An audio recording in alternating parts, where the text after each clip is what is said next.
Speaker, thousands of prisoners languish in their cells, never knowing if the next morning will be the one on which they die, never knowing when their suffering will come to an end. We give them a date when that occurs. In this speech, 3 things. First of all, on choice, then on appropriateness, finally on political reform. So what is our model? We have 2 requirements. The first is that the death sentence be carried out immediately, and that is within 2 weeks, we reckon. And the second thing is that we would follow similar laws to the euthanasia laws in Melbourne, and that is that we would require them to express their desire to be executed twice verbally, once in writing, that they be seen by both a psychologist and a lawyer who affirms them of their legal right, the rights they're giving up, and the consequences of their actions, and finally, that this be subject to legal review by bodies such as the ACLU. On to that first point of choice. The first thing to point out is why these prisoners are good actors who would make this choice well. The first thing to say is that they have had a lot of time to think about this choice. They've been living on death row for years. I think that is enough time to work out what they want to happen to them. But the second thing to talk about is the fact that they've been forced to think about this particularly deeply. Why is that? Well, they've been given a death sentence. They know what that entails. They know what it means and what it means to think about death. Secondly, they have likely been given a plea deal in which they were given a sentence that was lower than the death penalty. And the reason for that is the death penalty is only given out for the worst of the worst crimes where every bar is met. And that is there was no remorse, the crime was heinous, so on and so forth. That means they likely consented to the risk that death was an option. The second thing to talk about here is why they have access to great resources. The first thing to say is that prison psychological care is excellent, and that there is very good evidence of the way that prisoners react while in prison. That is because people resort to very reductive personalities while in high-stress environments like prison, and that means that it's quite easy for psychologists to tell whether or not the prisoner is or isn't acting rationally. We think we can determine whether or not their decision is made in sound mind. The final thing to explain why this psychological care is likely to be excellent is that it is a particularly fascinating and interesting workplace where you get to meet a particularly unique bunch of individuals. That was why we're likely to get great psychologists. Secondly, on choice. What if they make the wrong choice? First of all, we think that if they were to make the wrong choice, it was likely to swing towards life and not to death. If they were to act irrationally, it was likely to swing towards life and not death. The first and obvious reason is that people have an instinct towards self-preservation. But the second thing to say is that even if they were suicidal, first of all, generally people are not suicidal on the long term. They're suicidal temporarily, and at the point where we have a 2-week period of review, it is quite unlikely that they're able to hold that suicidal period for that long and consistently be suicidal for that long. The final thing to say is that we have checks and balances which would indicate that that was the case. But even if all of these fail, we think that it's probably likely that at the point where someone is so suicidal, they were likely to kill themselves anyway. We gain the benefit of regimenting that desire and ensuring they do not commit suicide in prison. We gain the benefit of stopping those suicides, and we think that they would prefer to go through this legal method because it would be less painless, because it would be regimented, and because it would remove that agency from themselves, and they wouldn't have to carry it out in that manner. The second point in this speech is that of appropriateness, and that is why it is that the death penalty is probably more appropriate. The first thing to say here is that they have already been sentenced to death, but the reality of what they have gotten is not a death sentence, it is a life sentence with the looming agony of knowing you could be executed at any moment. That is what they've received in fact.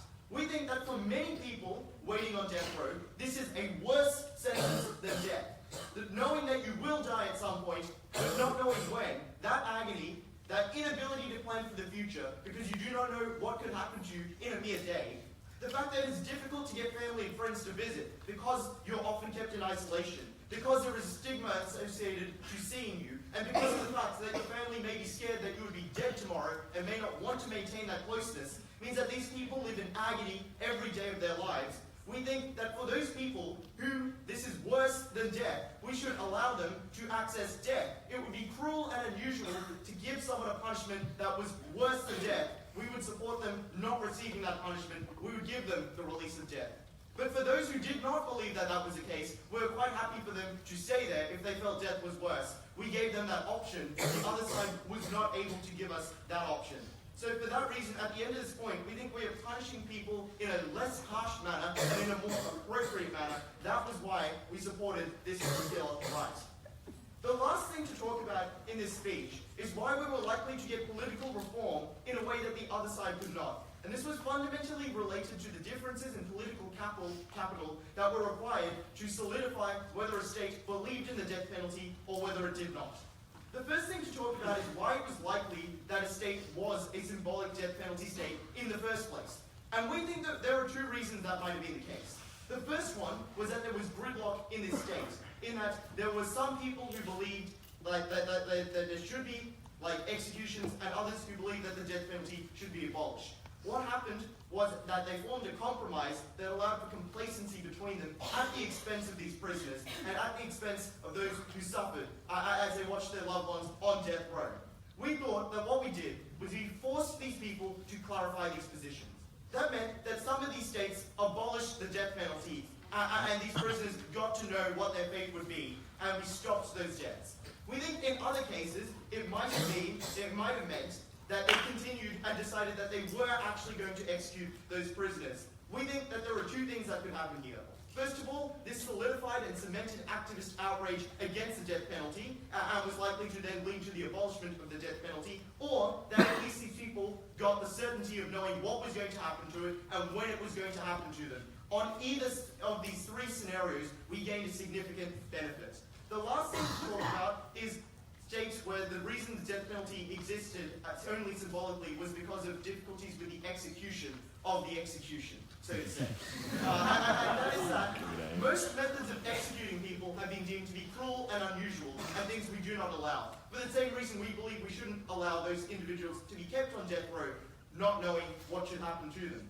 We think that often the only method left to these prisons is to use a particular kind of drug that is in very short supply because the US cannot produce it and the EU refuses to sell it to US states which have the death penalty on moral grounds. What that means is that on our side of the house, if someone were to request the death penalty and we said that it must be carried out within 2 weeks, if the state were not able to execute them in those 2 weeks, we think that they would have to let them go, and then they would then be able to avoid that fate. We think that if at the point where they demanded execution, the state were unable to carry it out, they would be forced to abolish the death penalty because they would not be able to do that. We think at that point that person would get a life sentence, and that meant that we got abolition. The final point here is to say that even if that state became a death penalty state, why that would still be okay. We think that first of all, we proved to you that in many cases, living on death row was worse than getting the death penalty. So we got that benefit of not having people live on death row. But we also think that this would likely prevent governors from using executive powers, such as stays of execution, when they should have been using pardons instead. That meant a lot of people who should have been pardoned were likely to get their pardons. That meant that those who actually deserved to face the death penalty were likely to get to face that death penalty and not languish forever in agony. For those reasons, we were so proud to affirm.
meant creating abhorrent conditions for prisoners, giving them no hope for a future, no chance for rehab and reform, constant fear, terrible conditions, and then telling them that the only way to escape such atrocious conditions that they themselves never created is to kill themselves. But there was another way, which never relied on coercing prisoners into death, and that was to solve the institutional harms that cause these conditions. However, that would never occur if Affirmative Team's model was actually implemented. I'm going to do 4 things in my speech today. Firstly, I'm going to talk to you about some things in setup and kind of address a little bit of their model. Then I'm going to tell you why the death penalty is principally unacceptable. Then I'll tell you why this model is coercive and people can't consent. And finally, what this model does to the death penalty and prison system more broadly.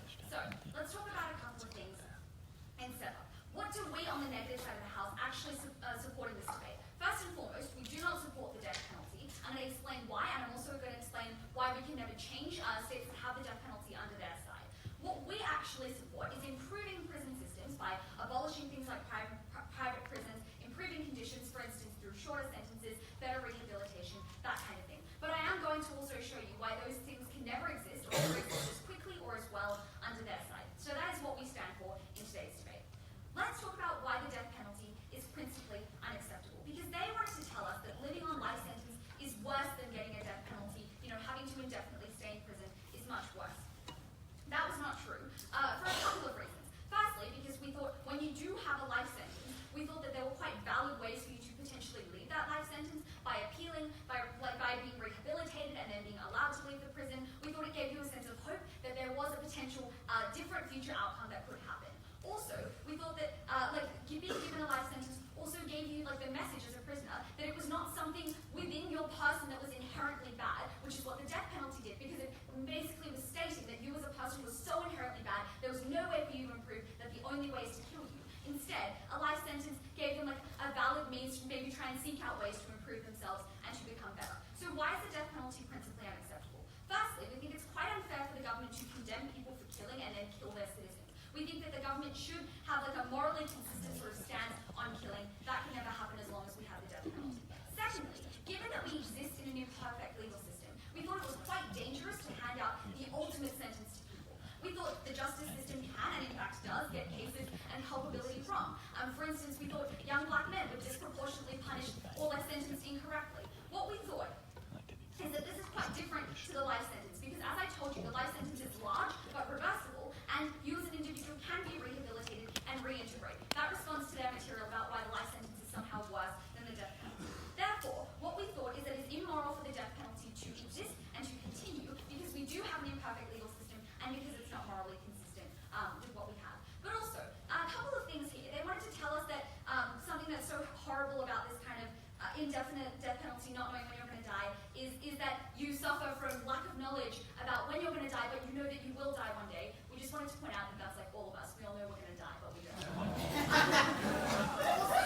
They also wanted to tell us that the death penalty is acceptable because these people were most likely suicidal anyway and would probably kill themselves even if we didn't hand that to them. We thought that was not true because those kinds of most vulnerable people would most likely be the ones who benefited most from the kind of support and rehabilitation that we're going to tell you can only exist well under our side. But also, once we have this kind of policy, the reason why more people would take that up and be coerced into taking that up is because now death seems like a valid option that is being supported and encouraged by the government. That was different to somebody possibly being suicidal and then considering killing themselves.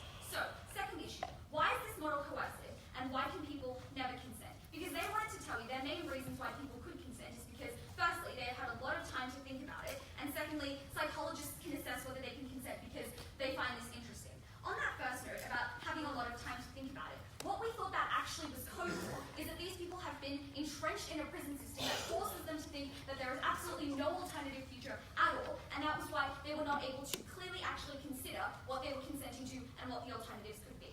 This idea that psychologists will be able to fully assess whether people can consent to an indefinite future of death because they will find it interesting, that was just not enough of a reason why people can actually assess that. Just saying that you find something interesting and that's why you can fully understand it was not a good enough reason. What we thought is that it's much more complicated than that. We thought superficially it may appear that people can consent, but that was not actually true. Because what we thought is that the reasons you would be likely to take this offer up is mostly because you thought prison was so bad that you saw no point in living. This was likely to happen when A, you were too poor and so you couldn't access lawyers for appeal, B, you were too emotionally exhausted to think that you could appeal, or C, if therefore you would never have any way out. And also kind of that thing I mentioned earlier about the sense that like no one would support your rehabilitation, no one supported you becoming better. Why are these reasons coercive rather than being legitimate factors or influences that you can weigh up when you like to choose to die? They wanted to draw the comparative here to things like cutting off life support or euthanasia laws. We thought that was quite distinct because in those cases, in cases where you possibly are suffering from an illness, those kinds of consequences were not necessarily avoidable in a way that a horrible prison system was. We thought cancer or an illness had not been placed on you by the government. That was just a thing that had unfortunately happened to you. Whereas here, we thought we had a very clearly controllable reason for why these people were feeling that way, something that could be changed, something the government had done to you. We thought that the prison conditions being so bad was the fault of the government, not the individual. That was why that was distinct from choosing to end your life if you had like an uncontrollable disease, because these were coercive factors that had been pushed onto you. We thought it was particularly likely that that it would be the most vulnerable people who are on this kind of death sentence. Anyway, I gave you the illustration of the young black men who are over-incarcerated already because of social biases. Those kinds of vulnerable people are the people who are most particularly susceptible to the coercion I just told you about, because they're the ones to whom those reasons that I gave you apply to the most. So, at the end of that, we think it is coercive. But also, why can't you consent to death even if you are informed? Because we actually think that you cannot be fully informed. You absolutely do not know what it is like to die. You do not know what happens when death occurs. Secondly, we think people are inherently short-termist, and so they cannot understand. Like, they briefly prioritize their short-term conditions over a very long-termist solution. Thirdly, we thought people can't effectively calculate the opportunity cost when the future is changeable. Again, this is why it's distinct from things like life-threatening illnesses. We think that there exist measures that can be taken to change your possible future, to change the outcome of your sentence. For instance, being appealed and released. That was why we thought people couldn't be fully informed and couldn't consent to death. That was why it was coercive, and this was wrong. But finally, what does their model do to the death penalty and prison systems more broadly? Because they thought that, because they actually told us that there is some political capital in these states for change, that there are some people who are pushing for the death penalty to not exist. What we thought is, for all the reasons why I gave you the death penalty is horrible, we thought it was quite good that the death penalty and that political capital was used to remove the death penalty. However, that could never happen onto their side. Why was that? Currently, people's arguments for why death penalty should be removed and is immoral is because it is what they say that it is worse than life in prison, it is worse for prisoners, it is worse for people. But now, the government has quite a convenient excuse to say, well, if these people are consenting to it, it must be better and a fairer option for them, without actually addressing all the coercive factors that I told you, all the institutional problems that was causing them to make that kind of decision. That was why they lost all that political capital to change onto their side. But also, what about prison systems in general? Because they told you now people will be outraged and prisons can be improved. If these conditions are so bad that prison systems should be improved now and people should be outraged, we thought we should do that already as we do under our side. We lose that political capital under their side because there is no incentive to improve conditions of prison systems if people can now opt out of that by dying. We also thought that it is quite wrong for them to say that somehow these prisons should be used as a tool to fix the prison system. Because I told you the death penalty must be abolished and it cannot be under their side, and this model is coercive, we oppose.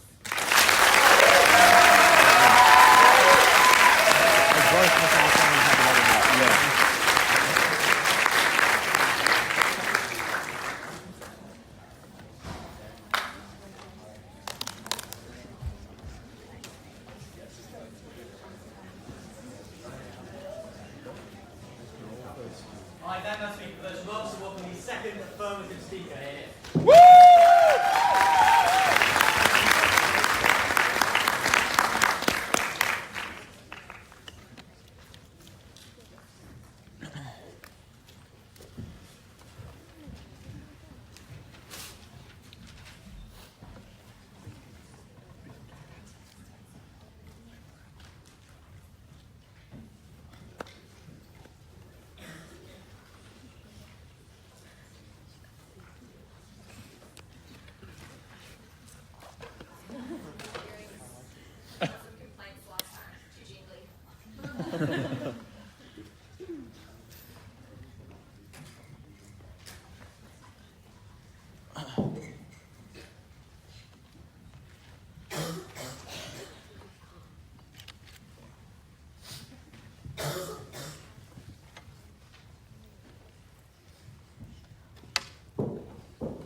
right?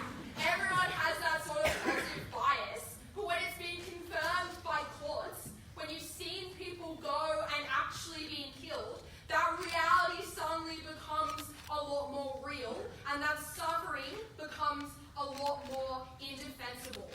That's the imperative in this debate, and it was shameful that we didn't get enough of a response than that from the negative team. Two issues in this speech. First of all, on political capital. Second of all, on choice. And maybe if I have time, I'll bitch about prisons. What did we hear from them on this side of the house? Note, they told us that they would do all of these very exciting things. They told us that they would ban the penalty, they'll ban the death penalty, they will fix our prisons and make everything better.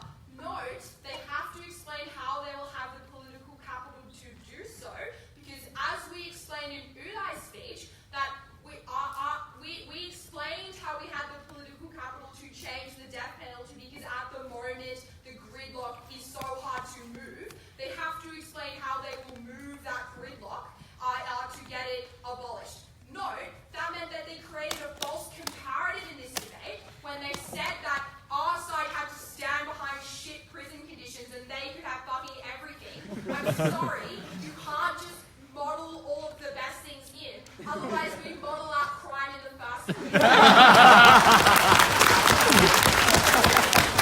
That's why that comparative in the debate doesn't stand, and we hope to hear a little bit about that from second negative.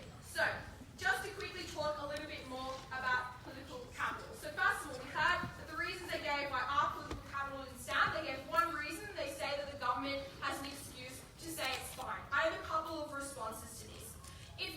If someone told you that they found their school, and the bullies at their school so bad that they wanted to die, do you think that you would go, wow, death's fine? I don't think so. I think you would say, wow, your school must be really awful and your bullies must be really terrible.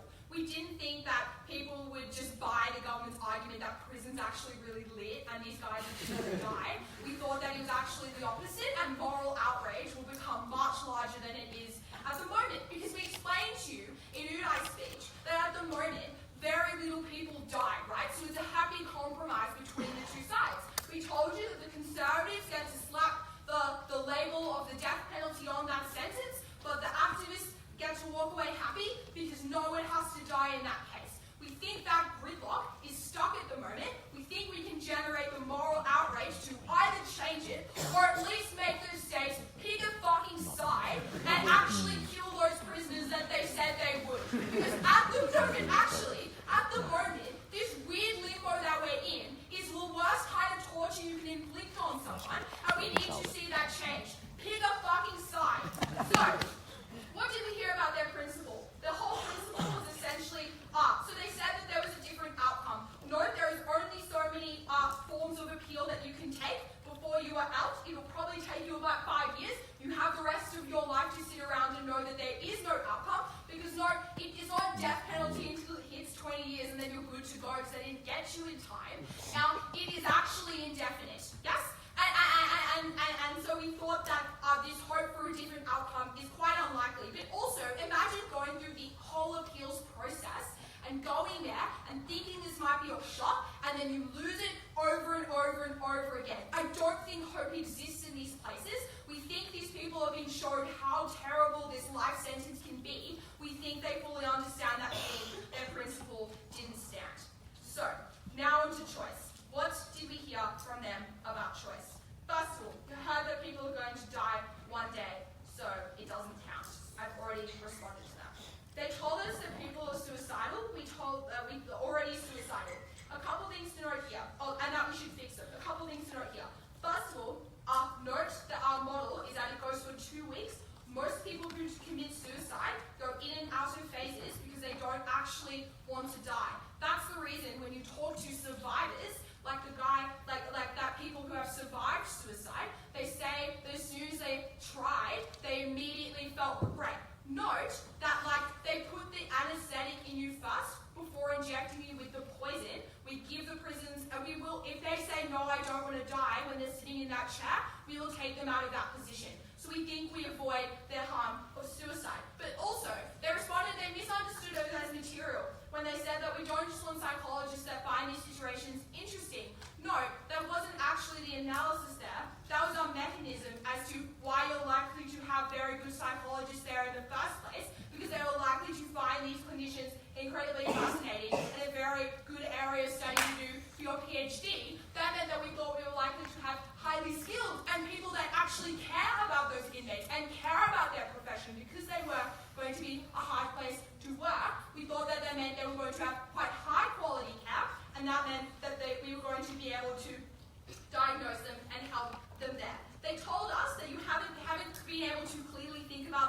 alternatives. Note this is contingent on them proving that they have a good alternatives for these prisoners. We think that if you have been in prison for 10 years, you are probably very familiar with what prison is like and what that alternative would be like. And I think that also you would have had a very long time to think about death. Perhaps it is true that you cannot fully comprehend death. We think you can fully comprehend your suffering now. And I personally find death very scary. It would take a lot for me, as I'm sure for you, to actually want that. We think that if your suffering is so great that you have desired that consistently, being told every piece of information, you continue to desire that, it is inhumane to keep people alive in that form of suffering, and that's why we're okay to stand behind that. They said that these decisions are likely to be wrong that didn't really make a lot of sense. It was continuing on their other stuff. Essentially, we thought, and I know they didn't respond to a lot of our choice material as well. Essentially, we thought that they had the capacity to make the right choice because we thought they were in the best place to understand their decision, understand what suffering they're in, and understand what they wanted. We thought that if they decided they didn't want to, they could opt out at any minute.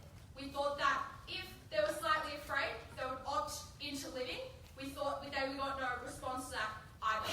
But lastly, we thought that beyond anything else, we needed a change in this system because at the moment, what we are subjecting these prisoners to is, I think, one of the worst things you could do to someone because you're forcing them to live decades of their life in perpetual torture. That is incredibly inhumane, and that's why I'm very proud to affirm.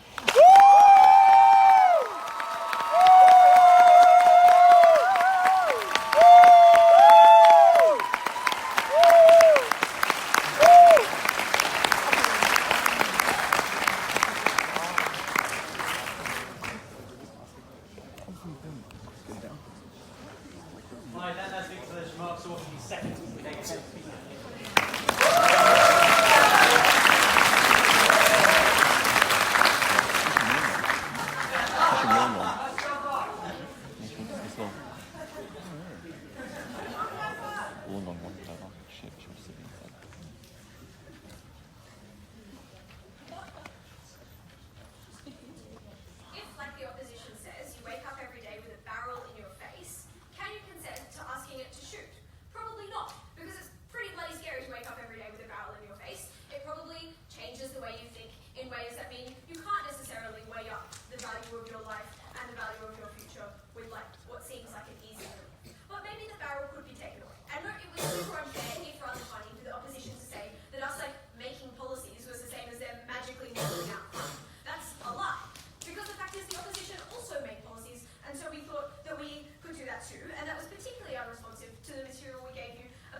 they wanted to use.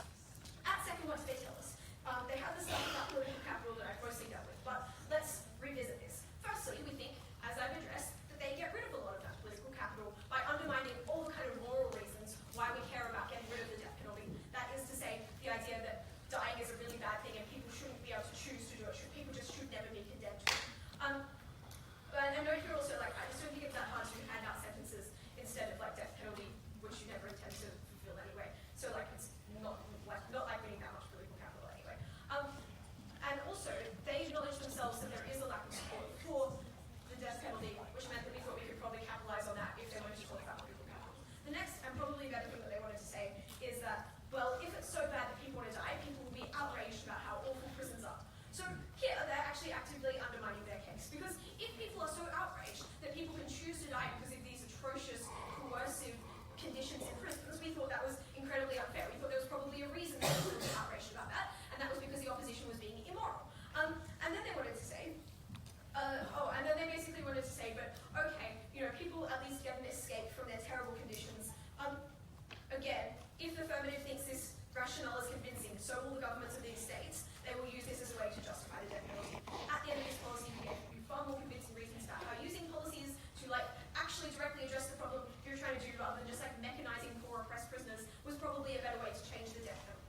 Alright, a little bit of substantive here about what we think happens to the symbolic death penalty. We think it still exists on the opposition side, but worse. Note, most people, as they acknowledge, won't choose to die when on this death sentence. But now the government has no incentive to keep these people in reasonable conditions. That looks like giving them mental health, access to support, and rehabilitation. Because what they can say is, if you think your conditions are so bad, you can take us up on the offer of death. We think that the opposition has acknowledged that it's like, you know, to the extent that this is a reasonable choice for people to make and it's a reasonable escape from the harms of being in prison forever, then we think that's the same kind of rationale the government in this scenario can use. So we basically think that you lose a lot of the political capital to make these people's lives better while they're in prison because you give them an easy way out, which is just to die and not to face any problems. So at the end of this speech, basically we continue to think that prisoners are not able to choose to die. We think it's interesting that the opposition back out of having lots of people die. We think it was interesting that they tried to minimize the amount of people choosing to die. And we also think that the best way to change the kind of institutional problems they wanted to talk about is to make policies that actually directly address them. Absolutely.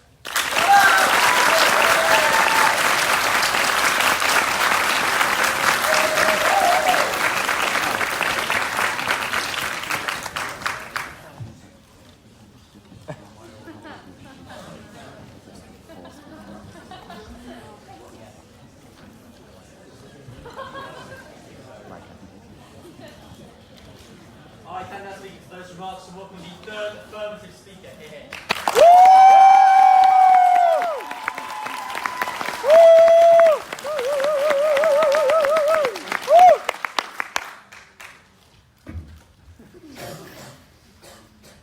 Well, it's not the funniest debate, is it? I think the big problem with the opposition's case is that all of their political capital material is contingent upon the idea that there's a wellspring of support out there somewhere for people on death row. But we're going to be outraged if we treat them in these ways, that there's a real desire and a sense of will to help these people. But they're on death row. We don't send people to death row for nothing. We send them there because they killed someone while they were raping them. Or because they killed like 5 kids. That's what the fuck. There's no sympathy out there for them. There's nobody looking out for these guys. There's nobody who cares about them. The people that oppose the death penalty don't oppose it because they sympathise with the people. They do it because they believe that it is always morally wrong for the state to kill people. And that misdiagnosis of the problem in this debate is what's going to kneecap them. The first question is about political capital. The opposition, it is firstly unclear at all in this debate what political capital this policy burns. It is unclear which side of politics is going to be outraged by the imposition of this policy. It's unclear what policies are foreclosed by the imposition of this policy. And that is because, realistically, this is a policy that conservatives will probably get behind, who are usually the ones that it's hard to win over about death penalty reform, because it's about killing people faster. And it's one that liberals will probably get behind, because it's about agency. And if there is outrage to it, it will probably be nuanced and across both sides of the political spectrum, and it's unclear why any one side would lose political capital, or it's unclear why it forecloses any forms of political reform. And they haven't even really tried to make that argument. Instead, what they've done is, I think, probably make the laziest arguments in their bit of the case. They say it creates an excuse for the state to treat people badly. We highlight that it makes it clearer that conditions are bad because people are voluntarily dying. They then say, oh, well, people would be outraged because that's immoral. That's the response to the argument that Amelia gives you. No, again, as I highlighted in my introduction, the outrage is not because of a sympathy for prisoners' conditions. It is because there is considered a distinction. Catholics are fine with shitty prisons in which sexual assault happens and people spend their lives in them. They're not okay with executions because they regard people as being on different moral planes and deserving of different forms of stuff. The opposition, also in this debate, claims, ludicrously in the second negative speaker's speech, that the very easy policy fix is abolishing the death penalty. Absolutely absurd. Presidential campaigns have been felled by the inability of a governor to kill one person, to continue a pardon. It is an enormously politically charged issue that speaks to the heart of morality in American politics and in world politics. It absolutely defines the way in which we conceptualise of one another. I think everyone in this room would not be proud of many things that our government does, but I think everyone would be proud of the fact that we do not kill our prisoners, and I think that plenty of Texans would be proud that they kill theirs. It is, of course, enormously politically charged, and of course it is far more difficult to reform that system than they give it credit for. Mind you, we give you excellent analysis in Udai's speech that they consistently misunderstand. The first is about the nature of the gridlock, because the gridlock has been formed out of political compromises that sustain a scenario in which people end up being killed, but being held off being killed for far, far, far too long, imposing all of the costs and none of the benefits that the opposition wants to speak about in terms of political reform. When you break that, when you say executions are happening, the Catholics need to mobilise. Opponents need to mobilise now because prisoners are going to start being executed in the state of Alabama again, and you've got to make a choice as a legislature about what you do. But the more sophisticated analysis, if you wanted to abolish the death penalty, was about the availability of death penalty drugs, and they never do this. It is almost impossible to get drugs to execute people, and there are no other constitutional methods. The reason it's almost impossible is because people generally oppose selling those drugs to the United States because they're used for executions. If someone asks to be executed, and it needs to happen immediately, and there is no constitutional way to do it, the only acceptable reform then is to pardon that person. Which means that in states that have that sort of imposition, that lack of access to drugs and capacity, they need to get rid of the death penalty. That is to say, that substantive is the only way you can get the benefits that they want to talk about of the abolition of the death penalty.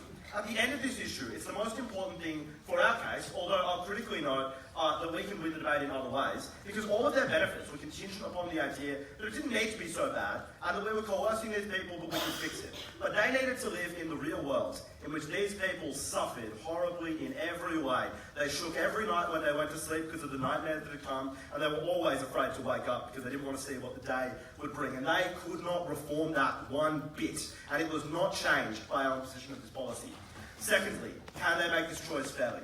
Udai begins by stressing, realistically, these people are going to die in prison anyway, or they're going to try to kill themselves, or they're going to be incredibly suffering. So it's actually not that obvious if people are making the fuck-up choice, because these are already people that we've put on the kill list. Nonetheless, we give you plenty of reasons they're able to make the choice well. They've thought deeply about death. The opposition says death is a mystery.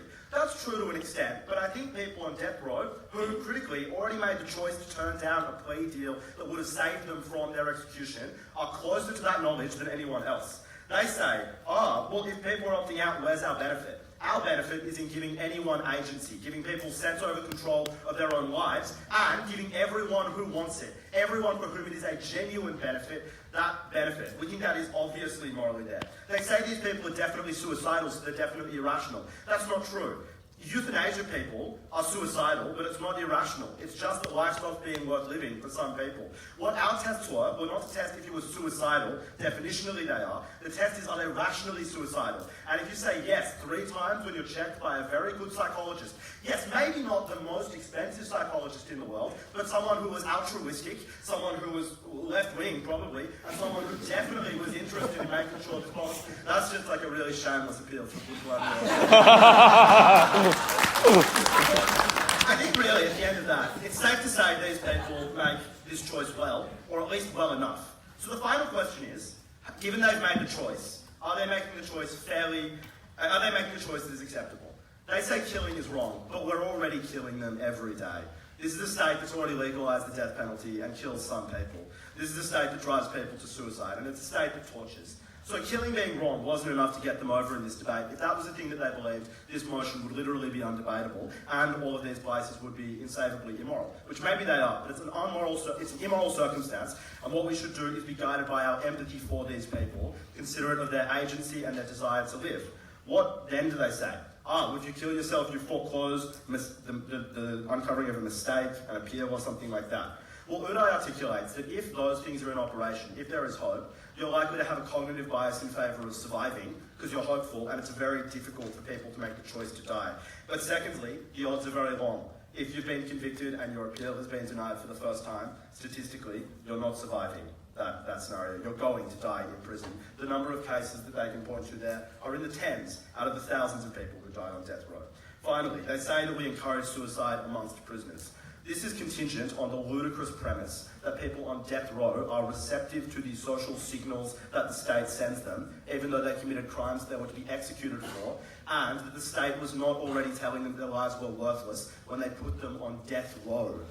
Realistically, in this debate, we were the team that acted morally, because we showed that there could be things worse than dying. And the penalty in this debate was that you imposed them on people.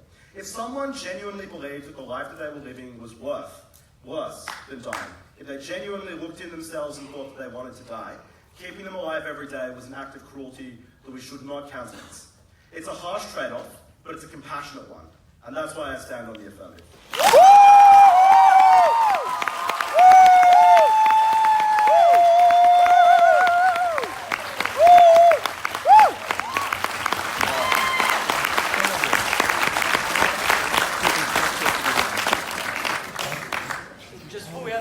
This is not directed to the speakers. I know the speakers are veering towards some very serious issues. Can I just ask some members of the audience to make sure they're treating those with the respect that they deserve? Thanks. I'd like to welcome the third negative speaker here.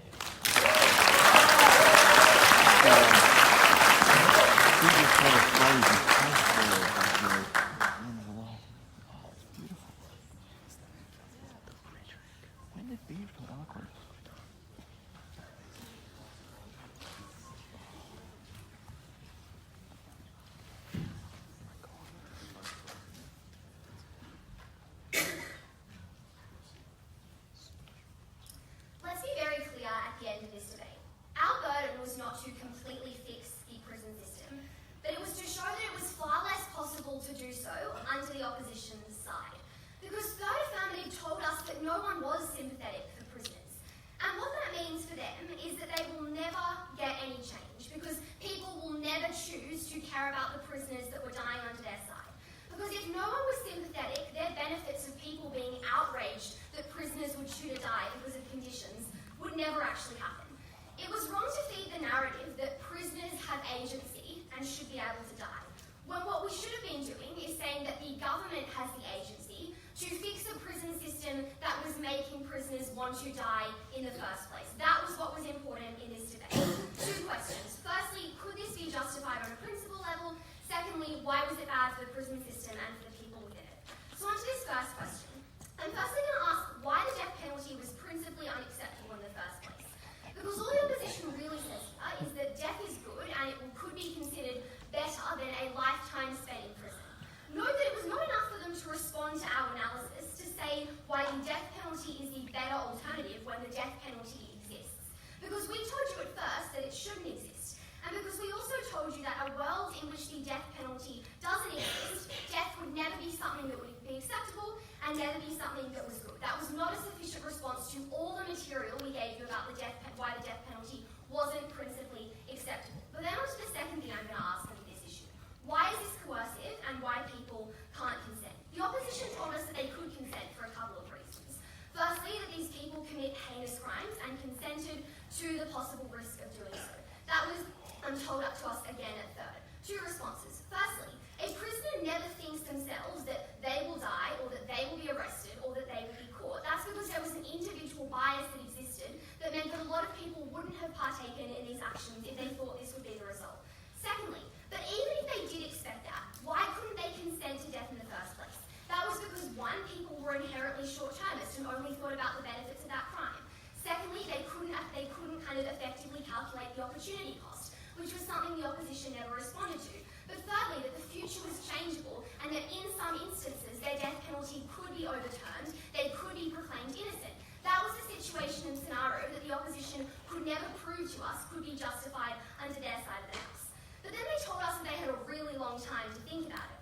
Firstly, under your side and on your model, you gave them 2 weeks, and we thought that that was far from a very long time. But secondly, even if they did have a long time, we thought these people are in a situation where they have no hope, where they may be poor and they can't afford appropriate legal representation, where they're exhausted, when they're in a criminal justice system that is out to get them because of racial reasons, and when because of this system, no one has expressed any interest or hope in their rehabilitation. Seconds told us in response to this that they're staring down the barrel of a gun so they understand it. We explained to Ellie the incredibly coercive nature of staring down a barrel of a gun, and why when you thought there was no hope, it was difficult to conceptualise that maybe one day there would be. They further told us that some people are suicidal, and if they were, we should just regulate the way in which they kill themselves. 5 responses. Firstly, these people clearly aren't rational, and they are suffering a mental illness. We thought in the cases where a person wasn't rational and was affected by a mental illness, we didn't let them consent to a lot of things. But secondly, this just shows how terrible the psychiatrist that you would be providing would be if you let someone who was suicidal, who did have incredible mental health problems, consent to such a huge decision. But thirdly, under your side, everyone is suicidal, and you send the message that it was okay to end your life because you expected that it would never get better, or you couldn't see the light at the end of the tunnel. Responding specifically to what second speaker told us, she said that people go in and out of suicidal tendencies, and that was a good thing.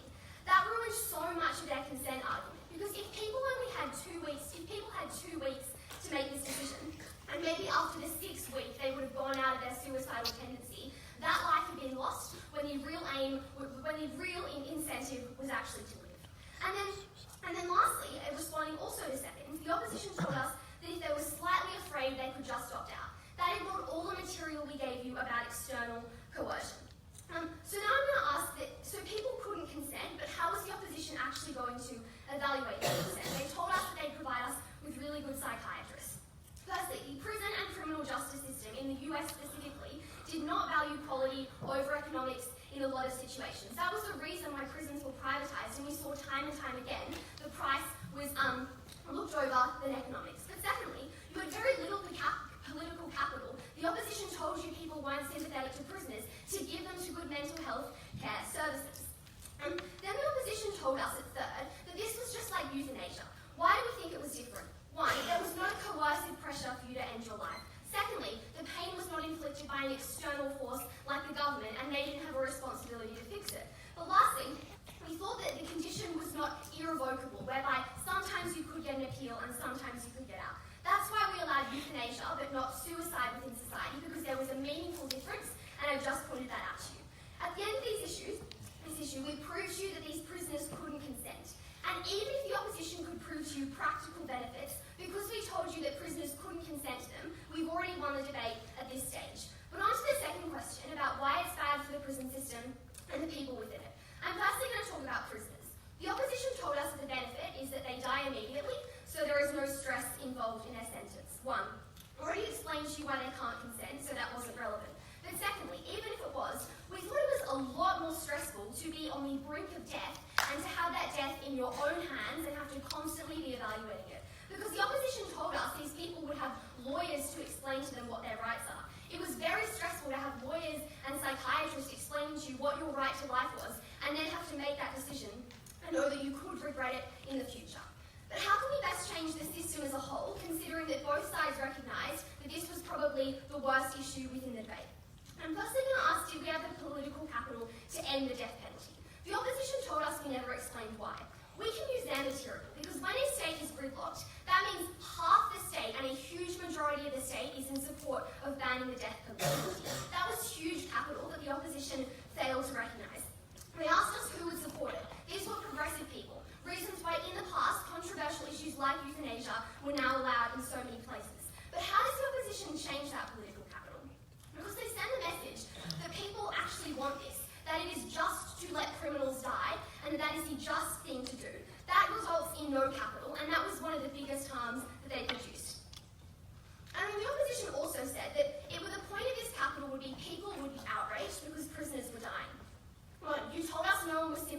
so you didn't get that benefit. Secondly, even if you did, letting people die because of a government failure and then using that death, which in many cases was suicidal, to prove to you that the government had done something wrong was incredibly immoral. We thought we could do it in other ways without letting prisoners die. But did we have the political capital to change the prison system? The opposition said we didn't. We did because onto the opposition side, the people that could lobby were dead because they had experienced so many harms. But secondly, currently there is no delusion of the conditions because no one would choose to be within them. If people start to consent to die, then activists and kind of right-wing people can say that the prison system must be okay and these people have decided it's better than death. At the end of this debate, we told you no one could consent to such a coercive situation. And that even if